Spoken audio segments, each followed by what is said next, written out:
But when you've got someone like Michael Berry who's putting his money where his mouth is, it's impossible to ignore that he clearly knows something that the vast majority of the public might not be aware of. Hey all, this conversation is pure gold, if you pardon the pun. I was on location in London yesterday. I met up in person with Josh Saul, who is an expert in all things financial and also in physical precious metals, etc., but much wider expertise than that. And we had a great conversation on everything to do with protecting you and your family's wealth and pension going into the future in these uncertain times. So, great insights, great discussion. I hope you really enjoy it. And also, there's a link in the description box below if you want to follow up with expert advisors on these matters. So, here we go. I'm here in London with an expert on macroeconomics, finance, and gold. Josh Saul, great to meet you in person. Happy to be here. Thank you very much for having me. Excellent. And I know the viewers would be fascinated by actually getting the inside kind of story on precious metals and all the questions around those, because it's somewhat a controversial topic at times. And you're with the Pure Gold Company. I've got the name right, yeah? Correct. Excellent. So I was going to ask a couple of questions first, just from my perspective on gold. I've taken an interest for a few years. And a couple of the movements that happened in the last few years, one of them was in 2019, the Bank of International Settlements, which is the head of the central banks, and the central banks are private institutions, not government, so it's the whole banking ultimate power structure. They moved gold from a lowish level right up to a very high level beside American debt, the dollar, sovereign debt. Yeah. So maybe that for me meant gold is really important because those guys are not going to be wrong. But how would you explain that massive move? It was a big shift and it's a big question. I guess just to kind of summarize and just to go back for your viewers and to summarize a brief history of the Bank of International Settlements. The first tier was set up to provide a solution to bad credit. The second tier was created, in terms of providing a solution to bad counterparties. What's the point in having an IOU if the person that's giving it is not going to be here anymore, right? And so in 2007 to 2008, they created the third tier, which was off the back of capital adequacy. 2007, 2008, which is when we saw Northern Rock collapse, we saw Lehman Brothers collapse. They termed it in the UK the credit crunch. And that meant that banks had to have a certain amount of capital, money, on their balance sheet, enough for customers that wanted to take money out of the bank, right? So enough money on their balance sheet for depositors to come and say, I would like my money back. And the fact that there wasn't enough money back in 2007 resulted in the first run on a UK bank in over 100 years. The consequence was the collapse of Northern Rock. So tier 3 was about saying to banks, you need to have enough money on your balance sheet so that if something like this were to happen again, if depositors were to rationally ask for their money back, you've got enough money on your balance sheet to satisfy those demands. Now, in 2019, the interesting development is that they refer to physical gold as liquidity, as a liquid asset. So before 2019, they would say, well, you need to have enough cash on your balance sheet.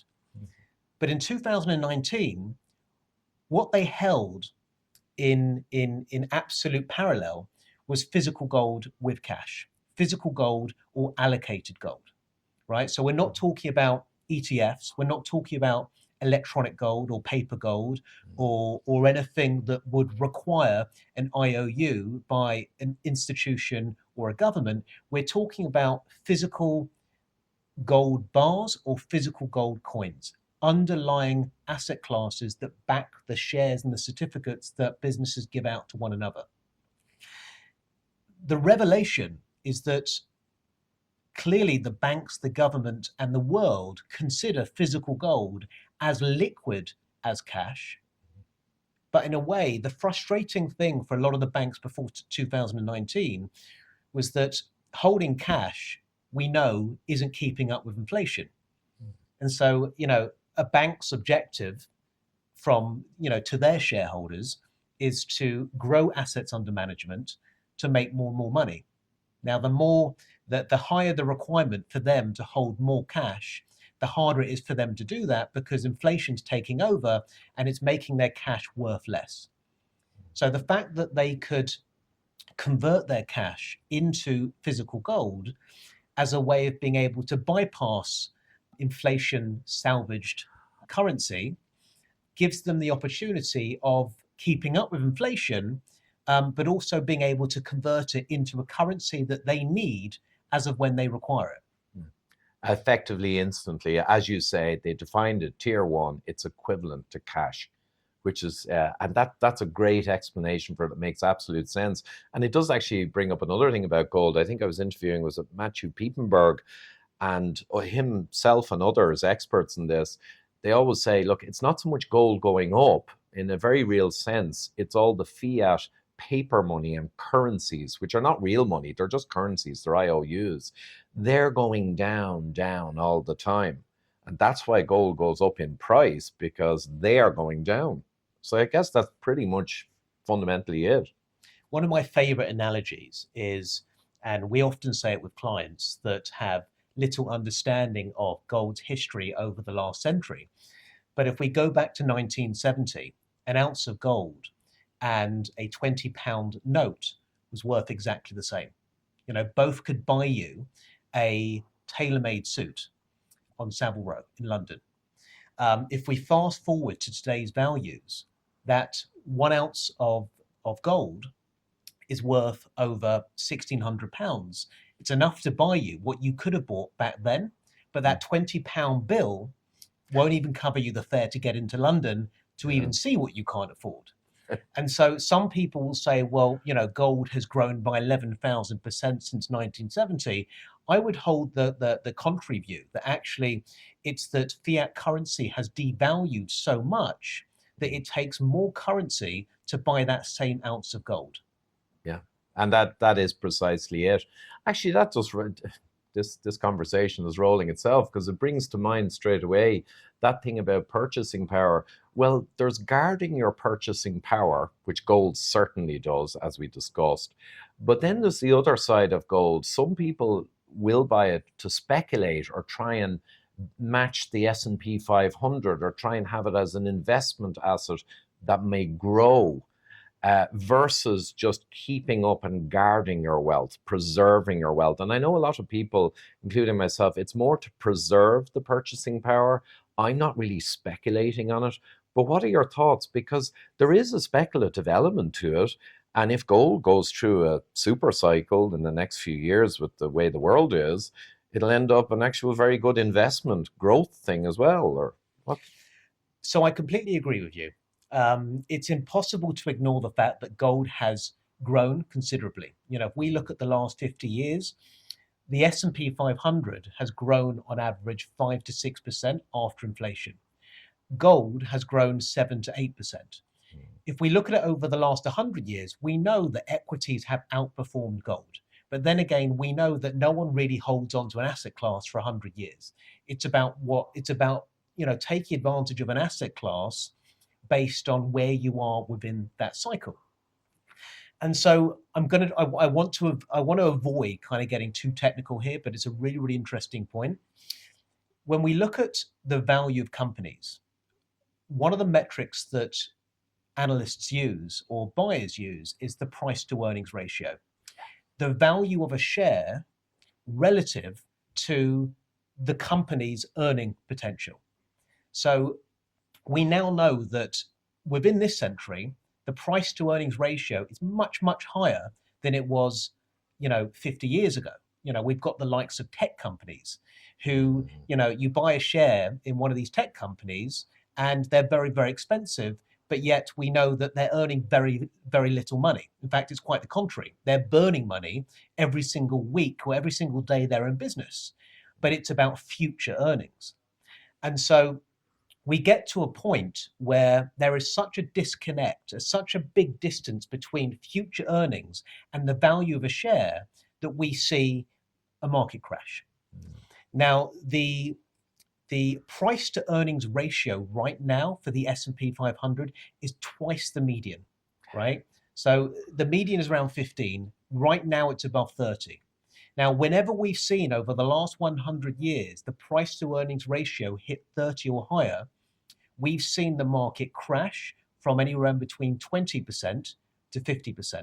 This has happened on 5 events over the last 100 years. And so right now we're sitting at around 33%. So if you're looking at the fundamentals, they suggest that we're likely to see some sort of a correction. I heard a talk the other day by a gentleman called Dr. John Hussman. He's a fund manager. And he said that at these levels, equities present nothing more than a reward-free risk. I like that. It stuck with me because effectively we're only going to take a risk if there's the possibility of a reward. And he believes that at these levels, there's very little risk, there's very little reward, but there's very, very high risk. The market would have to, in order to continue this trend, this price to earnings ratio trend, the market would have to fall by 45% in order to continue that cycle within the equity market. The market would have to fall by 65% to complete the historical fundamental. Again, I want to try and avoid being too technical because essentially all we're talking about is the value of a company relative to its earning potential, and the fact that actually there's a massive disconnect at the moment, and that massive disconnect presents a huge risk for investors when deciding to take a punt with a particular stock or share, especially given that, you know, interest rates have increased, and actually some investors might think, well, you know what, I'd rather put my money in the bank or in a bond than actually risk it in a high-tech startup where I could make a lot of money, but chances are, you know, a lot of these tech startups fail. Yeah, and you could just find yourself in a huge kind of cyclical correction, which you've described. And people can look up the PE ratio or price earnings ratio. And the beauty is nowadays, very quickly, you'll get summaries of it and articles. But a very important measure. And like there's companies now well over the average of 30 price earnings. They're up nearly 40 and beyond. And then likewise, I think it's generally accepted, look for good companies that are down at 15 or 16, and they'll be more future-proofed. If the whole S&P comes down, they'll tend to be already where they should be. That's probably not a bad idea. Not a bad idea. It's interesting. We were chatting before about a film that we both quite like, The Big Short, and they break it down very well. I'm not sure if they go into price to earnings ratios, but they talk about, you know, the bond crisis. They talk about, they break it down so that it's really easy to understand. The reason I'm mentioning it is because the gentleman that the film was based on, Michael Berry, who was within a small minority of people that saw the crash coming in 2007 and was able to capitalize from purchasing insurance contracts for very little money because the market just didn't believe the market was going to crash. So he was buying something that no one else was. So I'm mentioning that because he has very recently invested 1.3 billion, give or take a couple of hundred million. Even feels weird to say give or take Small a couple of hundred change. million, but small change in the grand scheme of things. He's bet 1.3 billion that the market is going to correct itself, the equity market and the bond market. And so you get lots of analysts and commentators making their predictions, and it's only hindsight that tells us if they're right or wrong. In some cases, the only certainty right now is uncertainty, and in a way, you know, those analysts or commentators aren't even blamed for getting things wrong, given how unpredictable the world has become. But when you've got someone like Michael Berry who's putting his money where his mouth is, it's impossible to ignore that he clearly knows something that the vast majority of the public might not be aware of. Yeah, and I think I mean, it's rising now at the end of the year, and then in the first 5 days of January, the S&P kind of came down, and now it's kind of bobbing back up again. But I'd say there is one index, and you mentioned the PE. There's an index or a kind of an algorithm, I forget the name of it, and it takes in the current PE of the S&P and a load of other factors, and it projects forward what you might expect in growth on your money in the next 10 years. I think it's semi-famous, I'm not sure. But right now it's saying, in terms of reward-free risk, it's looking at probably the next 10 years you can expect to kind of go nowhere on average. It's the cyclical adjusted price to earnings, which the abbreviation is the CAPE, CAPE. That's it. And it says that the S&P 500 over the next 10 years will actually generate you minus 4.2% Yeah. before, after inflation. Okay, after inflation, so accounting for inflation. Accounting for inflation, adjusting it for inflation, you will be 4.2% worse off in 10 years if you put your money into the stock market today. And again, we're not here to sell gold per se, but I'm just going on my own instinct. I've become very interested for several years, as you know. But in the next few years, if anything, nearly all analysts who specialize in precious metals and commodities are all expecting, might not happen, they're all expecting higher gold prices just because of the world geopolitical situation and countless other metrics. I mean, that's the likely outcome, but gold goes up and down as well, depending on really complex factors. I'm under no impression that physical gold is one asset class that you need to hold for 50 or 100 years. I believe very strongly in a diversified portfolio. And so I'm a real life person. I have equities, I have bonds, I have a pension. And so I feel it like the rest of the market. When we see a 15 or a 20% fall in the value of equities, I feel that. And so for me and for a lot of our clients, just to kind of make the viewers aware, we deal with a lot of ultra high net worth individuals. We deal with professional clients who tend to work within this space, but we also work with people that aren't necessarily financially insightful, mainly because they do something else for a living. They might be doctors or nurses or judges or what have you. We also work with engineers or postmen or people that sweep the street. Everyone has the one big question at the moment. And that one big question is, in the face of so much adversity, in the face of so much uncertainty, what does one do with their money? It's a really valid question. There've been times where some of the best minds in the world have been scratching their heads and saying, nothing makes sense right now, right? And it's true. It takes a humble man to turn around and say, nothing makes sense. Actually, it would pay dividends right now, excuse the pun, to do nothing. Sometimes the hardest thing to do when you've got so much choice and opportunity in front of you is to do nothing.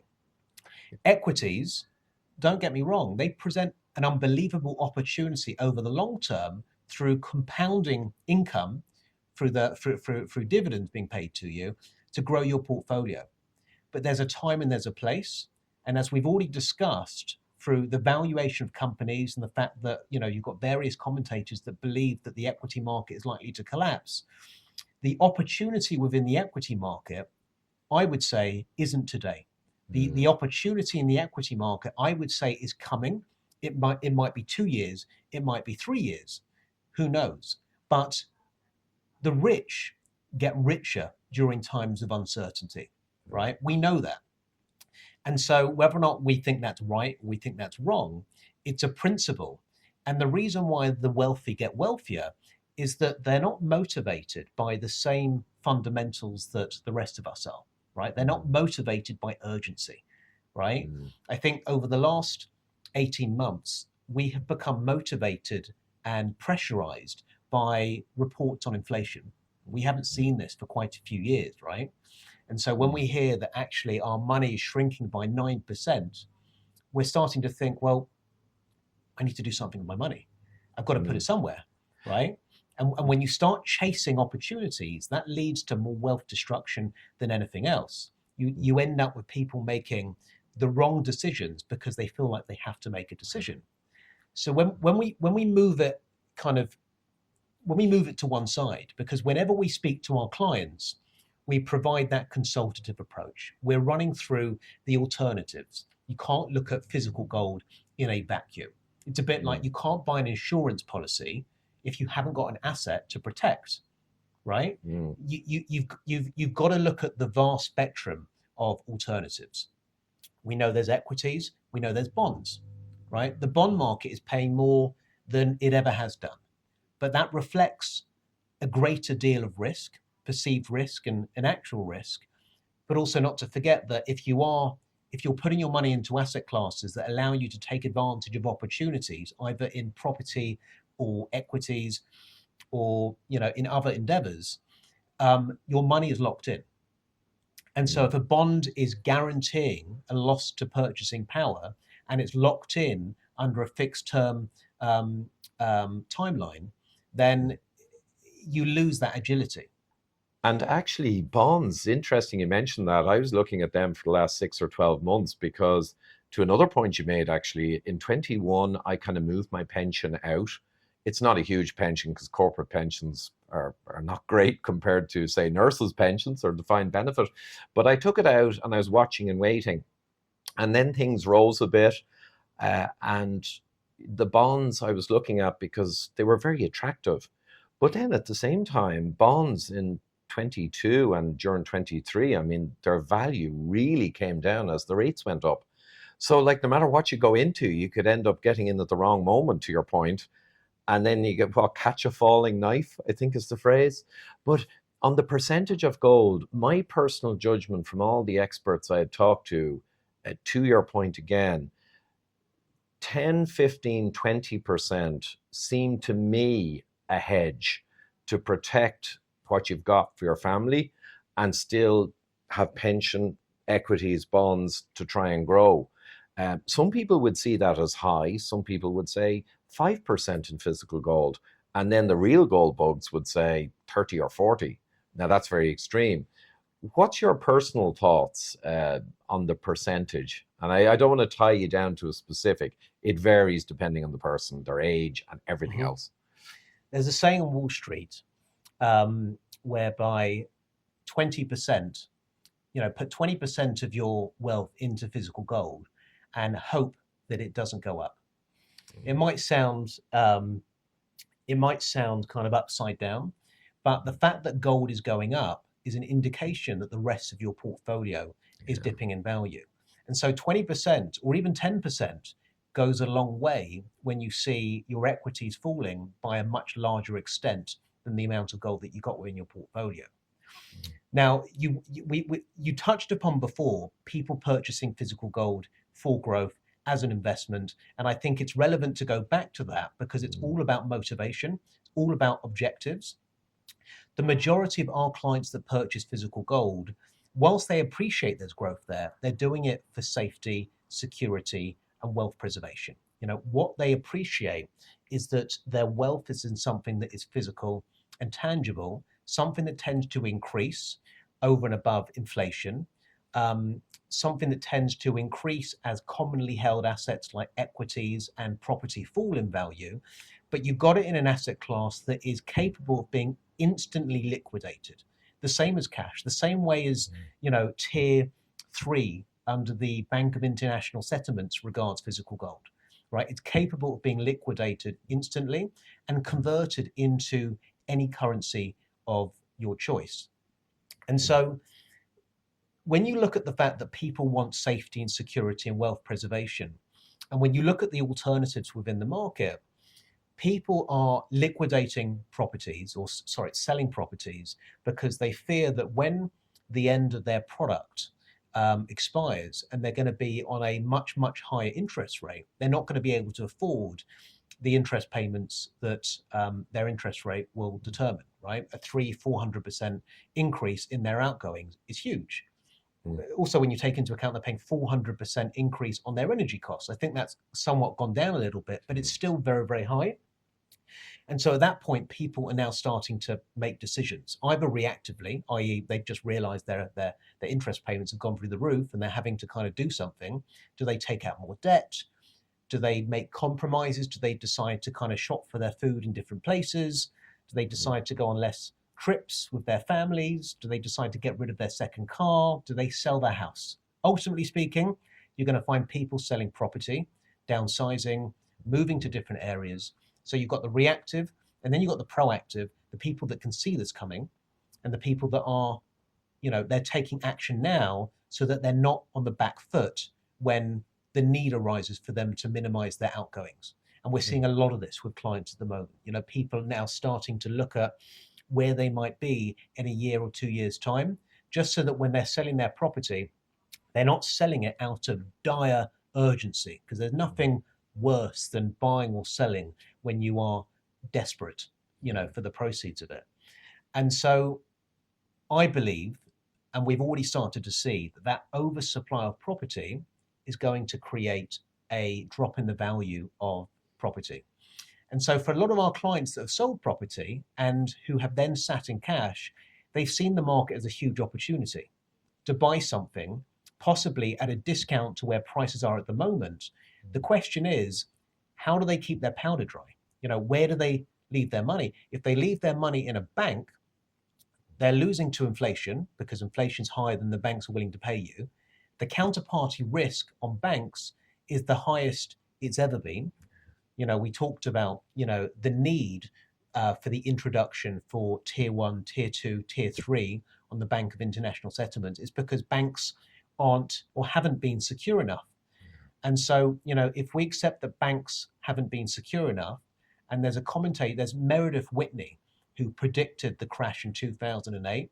She believes there's going to be a huge consolidation of banks within the UK, right? When we look up that word, a consolidation, it's a conservative way for saying we're going to see a lot of the banks that we know within the marketplace not here in the next year or two. Yeah, actually, of course, a euphemism for we're going to have a bunch of bank failures and the usual hoovering up at the small guys by the big guys or JP Morgan. It's coming, folks. Exactly. And if you believe, we know that money over £85,000 is not protected. In the US, it's far more. I believe it's $250,000. But we have a growing segment of the market that question whether or not anything below 85,000 is really covered, because deposit protection is academic. It's only tested in the worst case scenario, which we haven't yet seen. And so we know that there is a need to have a perceived compensation limit, right? And there's a benefit to us all believing that, because if we don't believe it, then there's a self-fulfilling prophecy. We don't give our money to banks, banks collapse. And let's face it, banks underpin the free market economy as we know it. Yeah. And so it goes back to what Dr. John Husband says in terms of a reward-free risk. You give your money to the banks, you're receiving little return for more risk.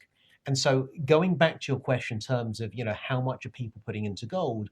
Traditionally, people will use physical gold as a hedge against the possibility of other asset classes falling, like an insurance policy.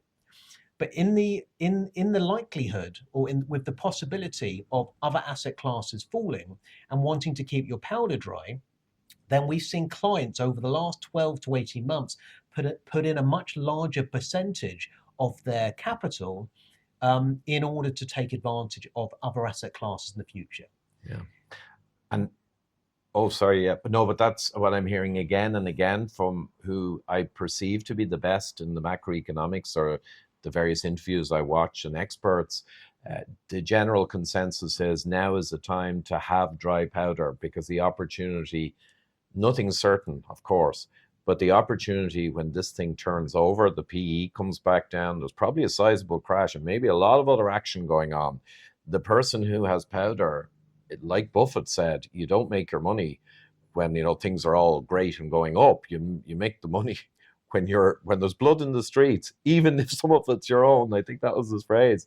So it's a very good place. Physical gold, the equivalence to liquid cash now from the BIS, along with maybe bonds of various types, is a great place to sit safely and keep up with inflation until an opportunity arises.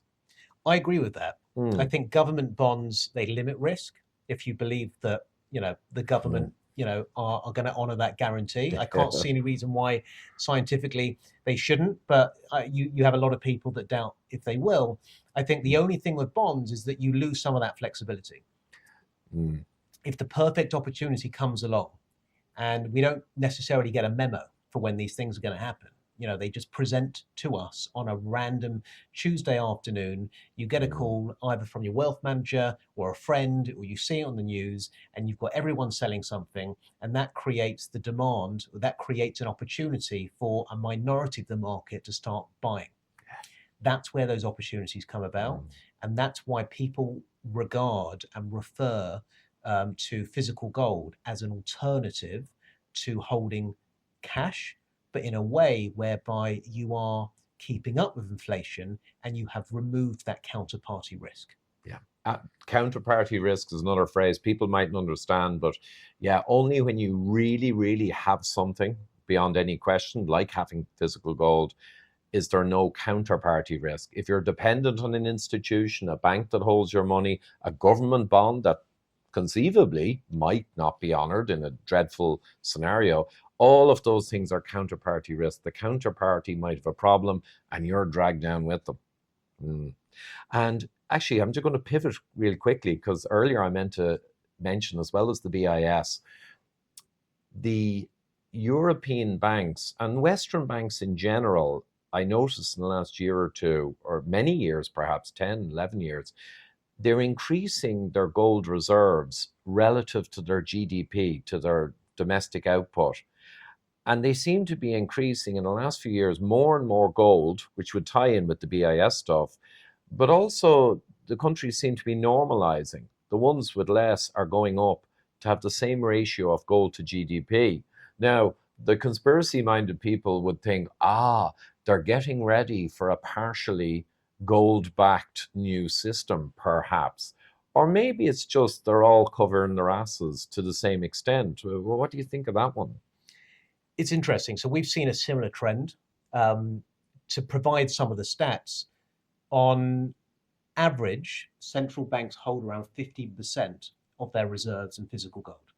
But there's a huge difference between some countries. So, for example, Bolivia, 88% of their country's total reserves in physical gold, whereas Canada, 0. I knew that one. So there's a huge difference between various countries, and so there are some countries that haven't normalized. We also know that China have added to their reserves over 11 consecutive months, and also over the last 10 years. In 2023, we saw 1,136 tons of physical gold purchased by central banks, which is the single largest amount in history. And we've already seen that we're about 14% higher than we were last year.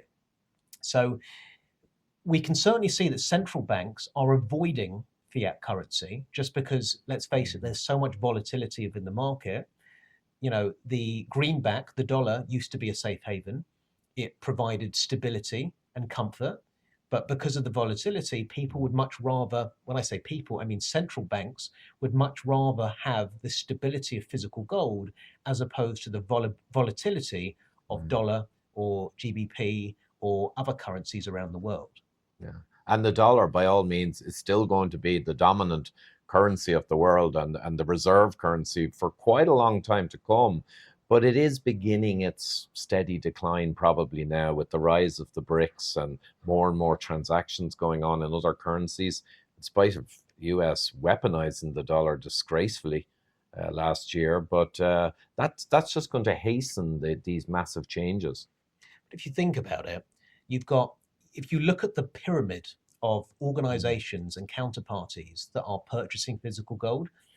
You've got the central banks. You then got the individual banks who are duty bound to hold physical gold now, as a means of being able to adhere with the new regulations. You've then got hedge funds that believe, well, if I don't have physical gold, then I'm not hedged enough. I haven't got an insurance policy in case things start to fall in value. And then you start to see high net worth individuals, professional traders, equity analysts that believe, well, actually, if you've got all of these other counterparties purchasing physical gold and you've got the banks liquidating out of their electronic positions in order to purchase physical positions, then clearly it's worth having physical. Otherwise, we're going to try and buy physical when there's less available. Let's face it, physical gold, is a finite resource. That's why people hold physical gold, because its value, its intrinsic value, will never fall to zero. You look at equities and you look at bonds and you look at other securities, pieces of papers, IOUs, they can fall to zero. Stripping out probabilities or possibilities, it's possible, right? Houses, less so. I mean, yes, you can have more debt on the property than the house is worth, and therefore you're upside down. But the actual value of a house is never going to drop to zero, because people see the value in what that house has to offer. The ability of creating yield, the ability of keeping you warm. It's a house, right? It's always going to serve a purpose. Intrinsic value, essentially. Intrinsic value. With physical gold, there's only a certain amount of it available in the world, less so underground. And so it will take for human beings to explore and then extract and then refine that physical metal. And there's a huge cost to that, right? If we take into account inflation, the cost of energy, it costs us a lot more to adhere to that process.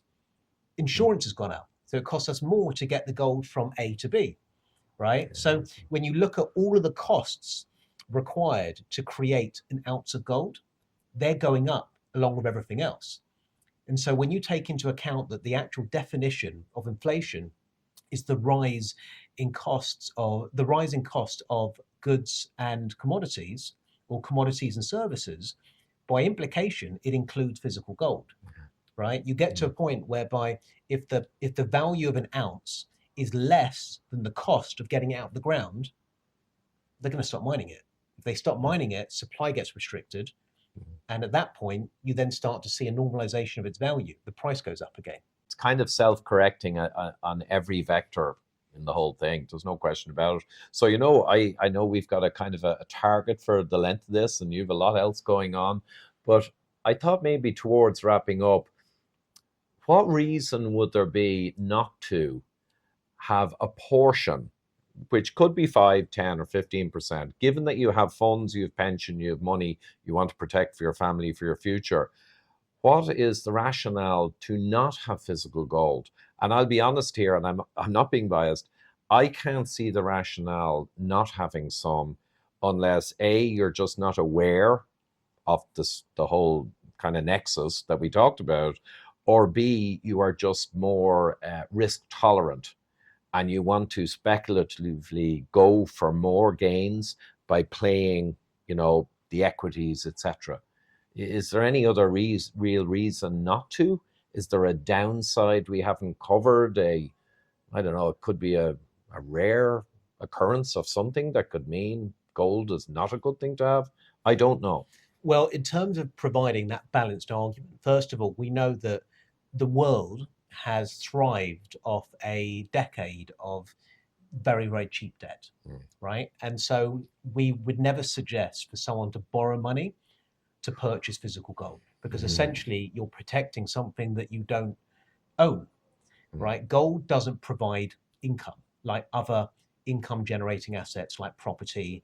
Equities pay dividends, property can generate rents, and so gold doesn't do that. With physical gold, it's all about capital preservation, capital appreciation. The other benefit, and we haven't mentioned this, is that under certain circumstances, if you purchase the right type of gold, i.e. UK gold coins, you don't have to pay any tax whatsoever on the gain, right? So that's a huge advantage. It's not an advantage to everyone because you may not be a UK resident. But going back to reasons not to do this, again, borrowing money, not a good idea. No. Again, people that are more risk tolerant.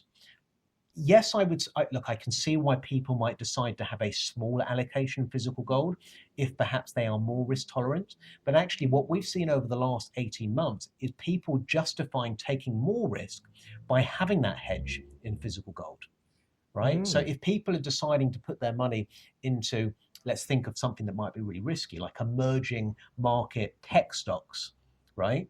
And you think, well, actually, the risk in these stocks is much higher today than it was a year or 2 or 3 years ago. But actually, what you might decide is you might counter some of that risk with a hedge in physical gold to justify your decision to do it.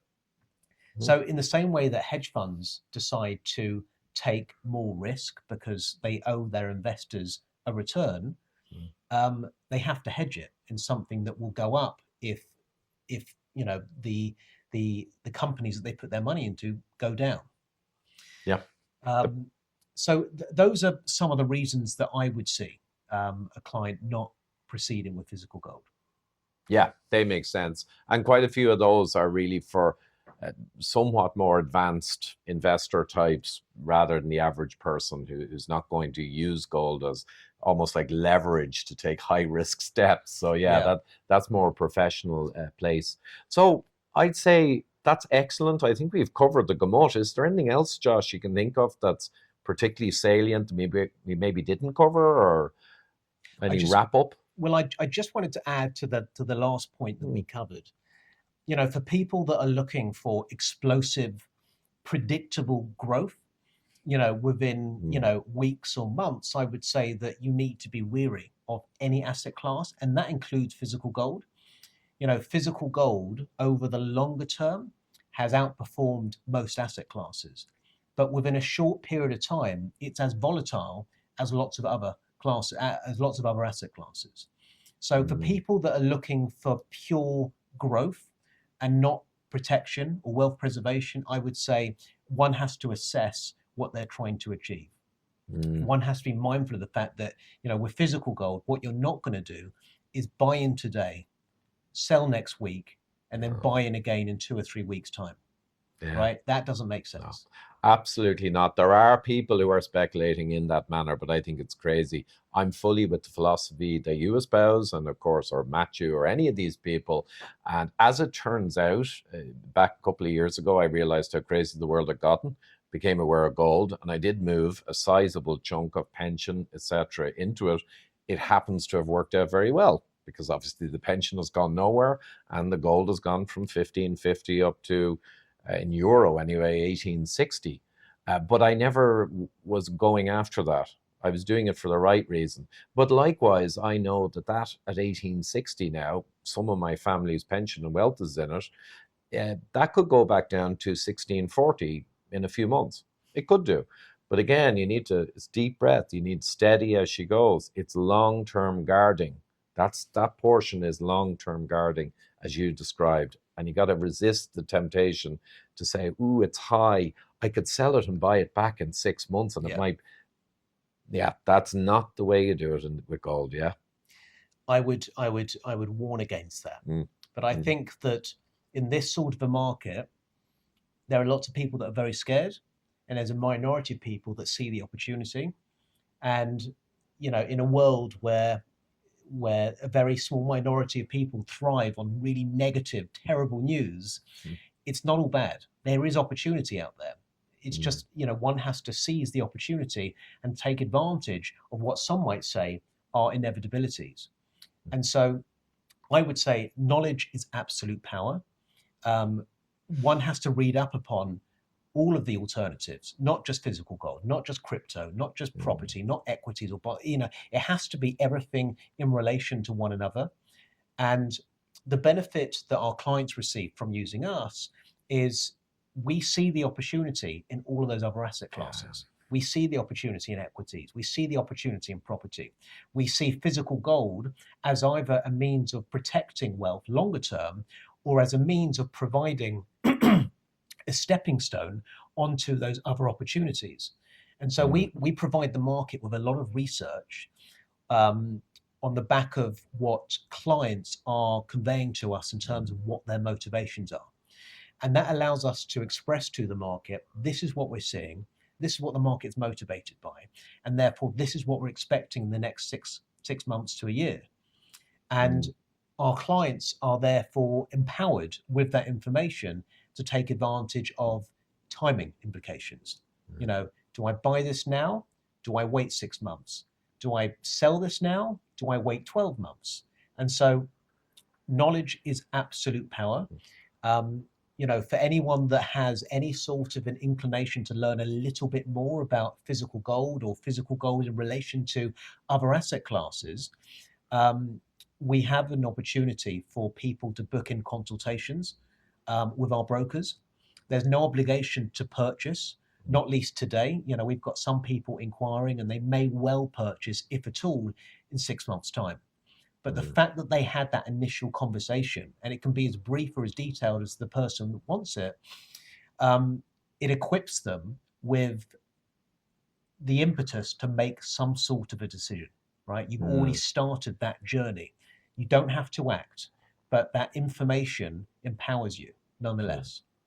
Absolutely. I love empowerment, and I love empowerment driven by knowledge and information in my own small way. I'll put the link down below to the Pure Gold company where people can avail of that. And Josh, it's been excellent. Delighted to be back in London. I was born in London, actually. I was only there for a year.